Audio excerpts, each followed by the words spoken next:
आत्ताच कोणते भाषण करताना सांगितलं की तुम्ही सगळ्यांना बरोबर घ्या. सगळ्यांना बरोबर घ्यायला काही चिंता असायचं कारण नाही.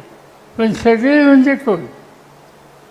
सगळे म्हणजे गांधी, नेहरू, चव्हाण यांचा विचार, फुले, शाहू, आंबेडकर यांचा विचार, हा जो सगळे म्हणत असेल तसे सगळे मला बांधू आहे. पण सत्याच्यासाठी भाजपबरोबर जाऊन बसायचं ही भूमिका कुणी मांडत असेल तर हा विचार काँग्रेसचा विचार नाही. आणि त्यामुळं कुणाशीही संबंध ठेवा, पण भाजपशी संबंध हा काँग्रेसच्या विचारात असू शकत नाही. आणि त्यामुळं अशा पद्धतीने संधी साधू करायचं राजकारण हे आपल्याला प्रोत्साहित करायचं नाही. आणि